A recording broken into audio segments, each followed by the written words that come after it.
दिल्ली में किसानों का एहतजाज जारी है। अखिल भारतीय किसान संघर्ष समिति की क़यादत में किसान आज पार्लियामेंट का घेराव करेंगे। किसान अपने मुतालबात के हक में रामलीला मैदान से पार्लियामेंट तक मार्च करेंगे। हजारों किसान कर्ज माफी और फसलों के सही दामों का मुतालबा करते हुए दिल्ली के रामलीला मैदान में जमा है।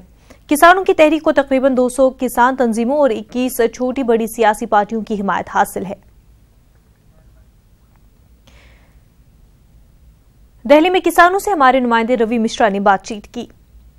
सरकार से नाराजगी किसानों की रामलीला मैदान में इस वक्त दिख रही है। सुबह का समय है, आज दूसरा दिन है और आपको मैं दिखाना चाहूंगा किस तरीके से बड़ी संख्या में अलग अलग संगठनों के करीब 200 से ज्यादा किसान संगठनों के सदस्य यहां जमा है। इस वक्त तैयारी है एक ऐसे मार्च की जो रामलीला मैदान से निकलेगी और संसद मार्ग यानी पार्लियामेंट स्ट्रीट तक जाएगी। सुरक्षा की भी जबरदस्त तैयारी है। रामलीला मैदान के बाहर जो हमने देखा कि बड़ी संख्या में दिल्ली पुलिस के जवान मौजूद हैं, अधिकारी मौजूद हैं, आरएफके की टीमें मौजूद हैं, लेकिन उससे पहले ये तस्वीरें देखना बेहद जरूरी है क्योंकि ये पंडाल के भीतर मार्च से ठीक पहले की तस्वीरें हैं।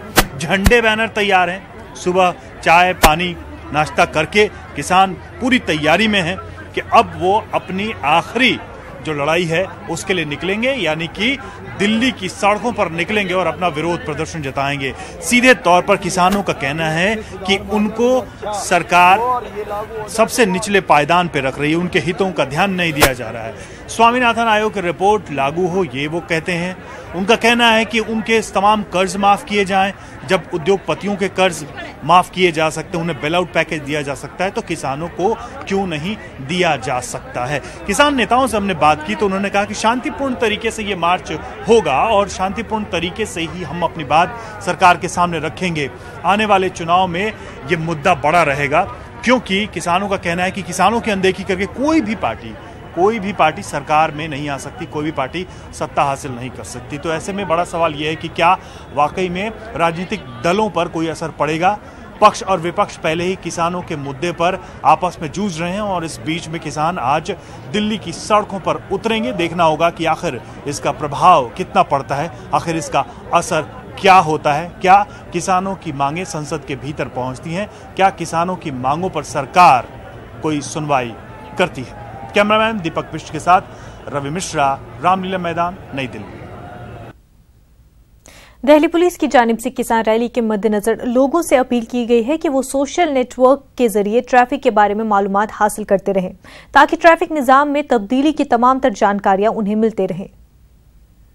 Are likely to be affected. Traffic is likely to be heavy there. Traffic police will be giving real-time update of the march and also traffic roads which will be affected. So commuters are suggested and advised to keep themselves updated from the alerts of traffic police. And those who are going to New Delhi railway station, they are advised to keep sufficient time at hand so that they can reach railway station in time. Around 1,000 traffic police personnel have been deployed on all these roads to plan diversions and also to keep traffic smooth. We will be giving real-time updates on FB and Twitter handle, so people are suggested to keep themselves updated from these alerts.